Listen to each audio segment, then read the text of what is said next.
Outlander is over for another year, but don't let #Droughtlander get you down.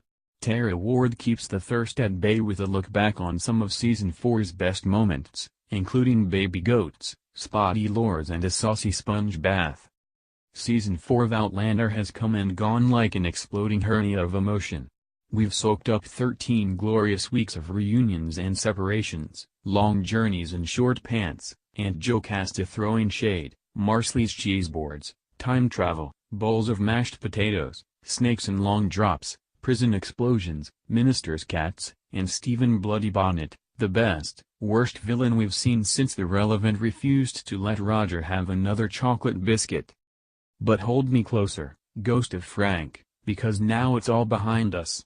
The visions of Jamie eating beef jerky in a tricorn and Claire carrying a skull in her handbag are but memories burned upon our tortured tartan souls.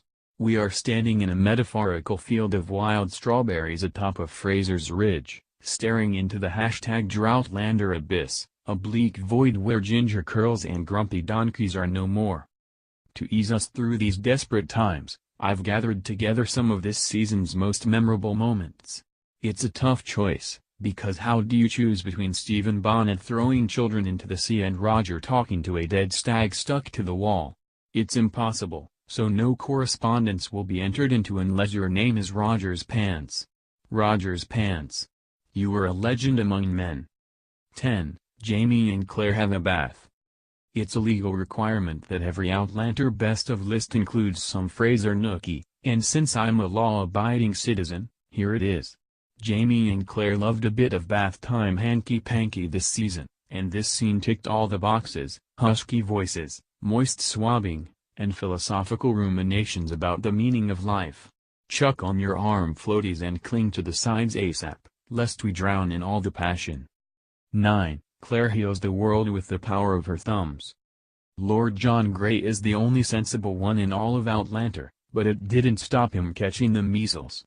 My sweet lord was splotchy and delirious, but mostly jealous that Jamie was satisfying Claire 24/7. Join the club, LJG.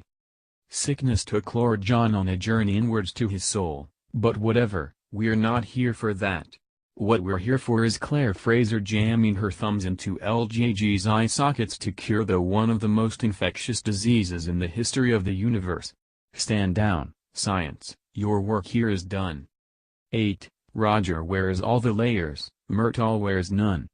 As the grand old Duke of the Idiot Hut, Roger spent the season buried under the weight of his emotions, as well as the 9,000 layers he insisted on wearing. It was a blessed relief when he busted out his time-traveling culottes, because how refreshing would an ankle breeze be while transitioning through a vortex of time and space. Bloody great work, Roger. Also refreshing, the sweet, sweaty vision of a post-coital Murtaugh. Sword dancer on the streets, silver fox between the sheets, thank you and good night. 7. Fiona reveals she'd known Claire was a time traveler for bloody ages. Queen. 6. Jamie and Claire say goodbye to Ian. Someone give Sam Heughan's Tear Ducts an Emmy, because this was the greatest Jamie Fraser single teardrop ever seen. Ian's decision to replace Roger in the Mohawk village unleashed a tsunami of grief from Jamie and Claire, while I ugly cried like an idiot, because won't anyone think about Rollo? Sing me a song of a dog that is gone, because Rollo had the best hair of any character this season. If we don't see a Season 5 reunion where Rollo sprints across the river-run lawn and straight into John Quincy Meyer's arms, I will riot. I will not try it. 5. Murtaugh tells a classic yarn about Jamie pashing his cousin. Let's hope Jamie kissed all his cousins, because I could watch the Frasers sit around the table eating mashed potatoes and talking about their childhoods all flipping day. Set fire to the Idiot Hut and wave ta-ta to those distracting political shenanigans, because the simple, domestic togetherness of life on Fraser's Ridge was perfection. Sunsets. Moonshine. Baby goats, as I live and breathe. 4. The White So eats Jamie's tricorn. Single teardrop fall. 3. Murtaugh is alive, alive I tell you. You could have colored me surprised when old mate Murtaugh popped up in a random blacksmith's, and seeing him reunite with Claire and Jamie made me as happy as a pig in mud eating a triangular hat. Please plait us into Myrtle's long silver wig, so that he can never leave us again. 2. The Ghost of Frank. Brianna's vision of Ghost Frank standing on a wharf took my breath away. The last time that happened was when Jamie looked through a telescope in season 3, so this was big news.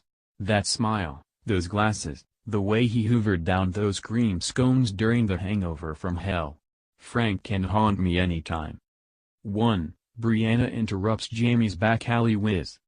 Forget that Jamie was taking a slash in an alleyway, why, and that he touched Brianna's face with his piss hands.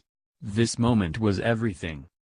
2 centuries of hope and heartache were laid bare when Brianna and Jamie finally met in 1769. He was writing his name on the wall, she'd traveled through time, bumped into his ex-wife, farewelled her ghost dad, sailed across the ocean, married Roger and been sexually assaulted. The build-up was immense, Outlander played it perfectly, and Jamie and Bree cried a lot. They were probably hungry. I know I was.